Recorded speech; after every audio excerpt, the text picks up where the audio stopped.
خندق کی جنگ جیتنے کے بعد ایک رات رسول اللہ صلی اللہ علیہ وسلم نے خواب دیکھا کہ وہ اپنے صحابہ کے ساتھ کعبہ کا طواف کر رہے ہیں. تو اس ڈریم کو پورا کرنے کے لیے آپ صلی اللہ علیہ وسلم 1500 صحابیوں کے ساتھ مکہ کی طرف روانہ ہوئے, لیکن مکہ والوں نے ان کا راستہ روک دیا. رسول اللہ صلی اللہ علیہ وسلم نے ان کے ایمبیسڈر کو کہا کہ ہم صرف اور صرف عمرہ کرنے کے لیے آئے ہیں. وہ بندہ واپس گیا اور مکہ والوں کو کہا کہ میں نے روم کے بادشاہ کیسر کو دیکھا ہے, اور ایران کے بادشاہ کسرا کو بھی دیکھا ہے, اور یمن کے بادشاہ نجاشی کو بھی دیکھا ہے, لیکن میں نے محمد جیسا بادشاہ کبھی بھی نہیں دیکھا.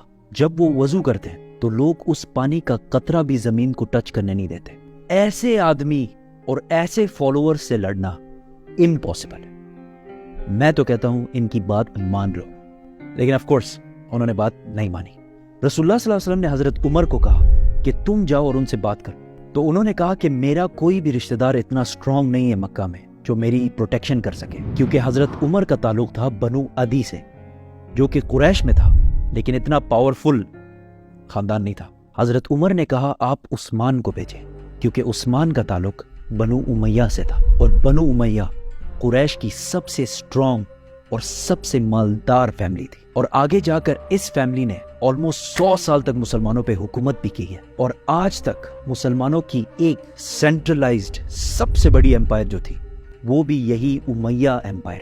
اور آج تک مسلمانوں کا سب سے طاقتور بادشاہ, وہ بادشاہ جس نے سب سے زیادہ لینڈ پر حکومت کی ہے, وہ بھی اسی خاندان سے تھا جس کا نام تھا ولید بن عبد الملک. ان کی سٹوریز پھر کبھی کریں گے تو سبسکرائب. حضرت عثمان نیگوشیٹ کرنے مکہ گئے, لیکن اس میں ان کے کافی دن گزر گئے, جس کی وجہ سے مسلمانوں میں یہ افواہ پھیل گئی کہ حضرت عثمان کو شہید کر دیا گیا ہے, اور اس زمانے میں ایمبیسڈر کو قتل کرنا جنگ کا اعلان کرنا جیسے تھا. اس افواہ کی وجہ سے سارے صحابہ جمع ہوئے اور ایک درخت کے نیچے جس کا نام رضوان تھا رسول اللہ صلی اللہ علیہ وسلم کے ہاتھ پر بیعت لی کہ ہم سب مر جائیں گے لیکن عثمان کے خون کا بدلہ ضرور لیں گے. But that was all a misunderstanding. اور عثمان بالکل ٹھیک ٹھاک واپس آ گئے, لیکن اس سے مکہ والوں کو ایک اسٹرانگ سگنل گیا کہ اب یہ لوگ پیچھے ہٹنے والے نہیں ہیں. اتنی ٹینس سچویشن اور کنفیوژن میں آخر کار مسلمانوں اور کافروں کے درمیان ایک ایگریمنٹ سائن ہوئی. نمبر 1 کہ مسلمان اس سال نہیں بلکہ اگلے سال عمرہ کرنے کے لیے آئیں گے. نمبر 2 10 سال کے لیے مکہ اور مدینہ کے درمیان کوئی لڑائی نہیں ہو.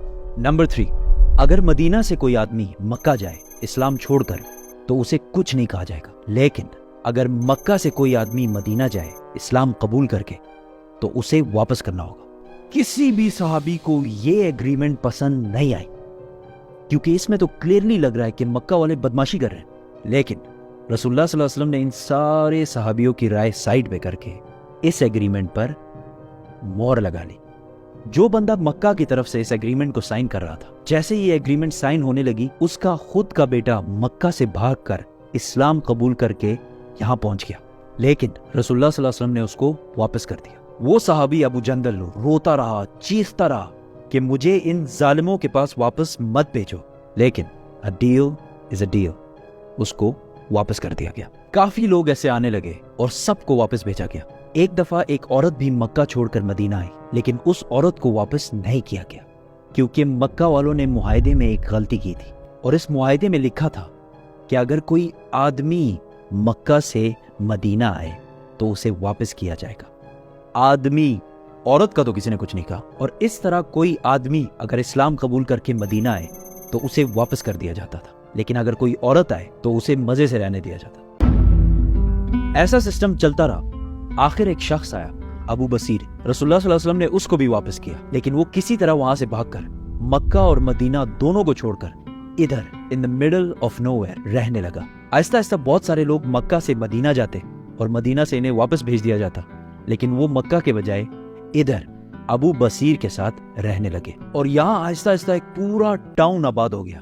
اور ان کی لوکیشن اتنی پرفیکٹ تھی کہ یہ مکہ اور شام کے درمیان جو ٹریڈ کا راستہ تھا بالکل اس کے پاس آباد تھے. تو انہوں نے آہستہ آہستہ مکہ والوں سے اپنا بدلہ لینا شروع کیا.